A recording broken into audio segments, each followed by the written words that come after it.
Hello my friends, welcome back to another video on my channel. Carol here. Groceries have just arrived from King Soopers, so I thought that I would start the vlog here. Full disclosure, I am having a very high anxiety day, and I still wanted to pick up the camera because I want to talk about it and chat with you about some of the other things that have been going on behind the scenes. And yeah, but we're not going to do that first. First, I'm going to show you the groceries. I need to get this stuff put away. Joanna was, I was like getting ready, get up in the morning, get yourself ready. But Joanna had seen that the groceries had arrived and very graciously brought them all in for me, which I really appreciate. So let's get into it. I think we'll do bag by bag so I can just get stuff put away. She's got it all over the place. All right, first couple of bags, we have some Petite Grape Snacking Tomatoes, Chip Mates Chocolate Chip Cookies, 2 packages of that, Big K Cola, some M&M Peanut M&Ms, some Toaster Treats, this is the strawberry variety, a taco kit, and a loaf of bread. Next couple of bags, we got a tub of chocolate chip cookie dough, 2 boxes of Fruit by the Foot, this is like the variety pack, a bunch of these breakfast burritos. This is for me for work. These are egg, cheese, and jalapeno. So happy to find those.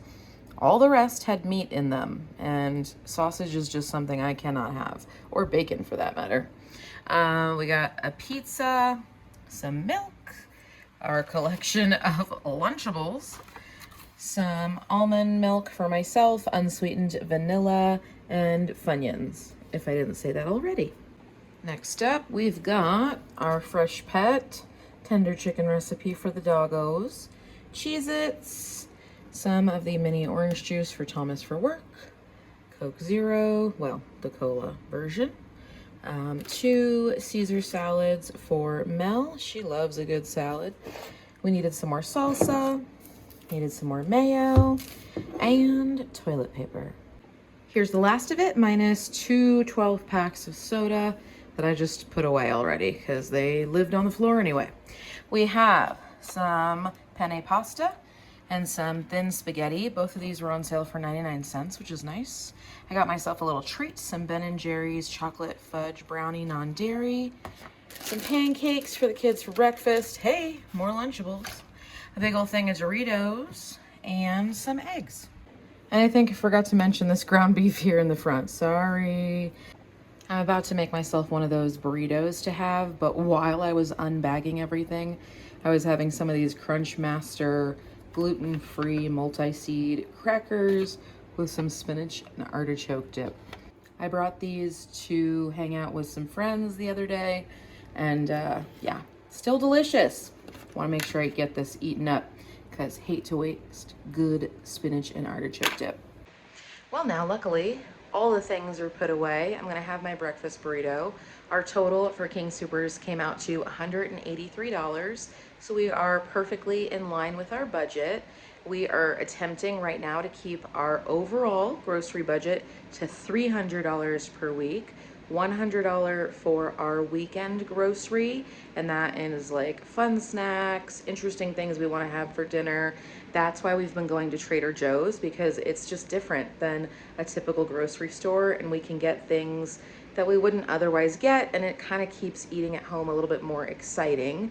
And then we are doing $200 per week through King Soopers, and that is for everything else that we might need, things for dinners throughout the week, lunches for Thomas and myself and both kids, obviously. And then that also includes general toiletries like toilet paper, cleaning supplies, some of the dog food, and other things like body wash, hair wash, etc. So that's typically how we like to align our budget, just because it makes things a lot easier for me to order from the least amount of stores, and that's what works for us. I will pick this up with you all in a little bit. Okay, I'm back. Let's get into why my anxiety is so high today. I think it's super easy for people to look at my social media presence and just assume that everything is okay. And there are a lot of good things that happen in my life, just like in anyone else's life. And I do a heck of a job of really trying to lean into the good things that are happening in my life, with my family, with my kids, hanging out with friends, going on fun adventures all around Colorado, and sharing all of the different experiences with you all, because it is so important to recognize that there are a lot of good things that are happening. But 2025 has also been just a really difficult year in a lot of different ways. Physically, it has been beginning to take insulin this year. That has had a huge impact on my mental health and my physical health. It was breaking my wrist at the very beginning of the year. I'll be honest, that kind of sent my mental health into this spiral of like, oh my gosh, is this how the rest of the year is going to play out? And then from an emotional standpoint, it has been really difficult transitioning, leaving my former employer of 7 years and starting a new job. And that has had a huge impact on my mental health. And when you have ongoing depression and anxiety and things of that nature, I feel like every day is going to be a little different. Some days you wake up and you're like, you know what, I can tackle this. My medication is doing exactly what it needs to, and let's focus on the positive. And there are other days that you wake up and you're like, today is not the day. I am just not feeling my best mentally, and that's definitely one of the days that I am having. Another thing that happened in May, not just the fact that I was leaving one job, but simultaneous to all of that happening, I received a text message from my mom indicating that she would no longer be communicating with me moving forward. And so I have not spoken to her since May. And she indicated that she was going to be placing a firm boundary in her life when it came to communicating with myself. And that has been a lot. It was very unexpected, and it is something that, quite honestly, I am still trying to figure out how to feel about. I have had a complicated relationship with my mom for many, many years, and I don't really want to get into that on the internet. That is a big topic, and it is something that I will continually be working through, I feel like, my entire life. I think that it is so easy for people to throw around the words trauma and gaslighting and narcissism and things like that. And that's really not something that I want to do here on the internet and like put that all out there for you all. I will just say though, it's really difficult being placed in this position. We left Florida because we needed to break away from my family unit. There are many, many years of ongoing hurt feelings and unhealthy ways in which we communicated with one another. And so Thomas and I ultimately determined that we needed to move for the overall health and well-being of our family. And there has been a lot of grieving within that. There are a lot of family members that we miss and we miss interacting with on a regular basis. It's not easy to leave your primary family unit and move to an entirely different state where you have no support network and you are starting over.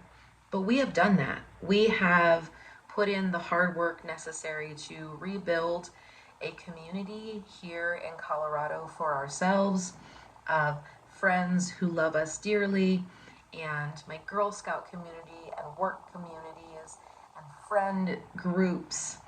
And I am so grateful that we have been able to do that. That doesn't take away from the fact that now, essentially, I am completely no contact with my mom. And that is a big thing.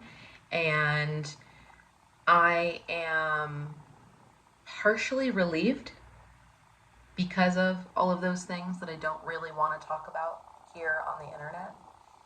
But they have impacted me growing up. It's impacted my journey into adulthood and what that means for me and how I interact with others and how I show up for others in wanting to give back to my community and ensure that I am being kind and considerate and caring for those around me. I am grieving a lot right now. And some days I'm doing okay. And there are other days where all I want to do is cry because of the layers upon layers of grief and pain and transition that I have been through this year so far. Yeah. I am officially not in contact with my mom anymore. I have a stepdad who loves me very much, who I am in communication and relationships with. And I am so grateful for the role that he has in my life. He is not my biological parent, but the minute that he became involved in my life, he has not ever made me feel that I am a step child in any way. He walked me down the aisle. He was there at the births of both girls. And for all intents and purposes, in what a dad should be in a person's life, he is that for me. And I am really grateful for that and for that relationship, because I don't know how I would be doing right now if my mom had chosen to cease contact and I was just feeling like an orphan out there in this great big wide world. And more importantly, I am so grateful for my husband. This year has not been easy, and I have been emotional. Just feels like the tip of the iceberg to say that. And he has just been there unwaveringly, unfailingly, my rock throughout all of it. And I am just so, so grateful for him and for the relationship that we have and all of that. So that's it. I think that's going to be it for this video. I'm going to go and probably have myself a good cry, if I'm honest. I am trying not to sit in these emotions when they happen. My word for 2024 was flow, and part of that is recognizing my emotional state and not trying to force it down. It's trying to work through it, but you have to flow through it. And I don't want to get to a point where my depression and anxiety get me to a point where I just sit in it on a constant basis all the time. It's not productive. I have financial responsibilities. I have responsibilities to my Girl Scout community. I have responsibilities to myself, responsibilities to my husband, and responsibilities to my job, and responsibilities to my kids. And so I don't have the luxury to fall apart permanently, even though there are many, many, many days where that is exactly what I want to do. Grief is different day to day, and grief takes many forms. And that's where I'm at right now. So if you have stuck around for the entirety of this video, I just want to say thank you. I want to say thank you for those that are showing up for these harder to watch videos. Oh, I don't want to cry. They're really difficult to make. It's hard to put this out there, but at the same time, I can't just show the clothing hauls and the concert footage and all of the beautiful things without also being super honest that there's a lot of hard things happening behind the scenes. So that's it, my friends. I will see you in another video. I hope you all have a fabulous rest of your day. Bye.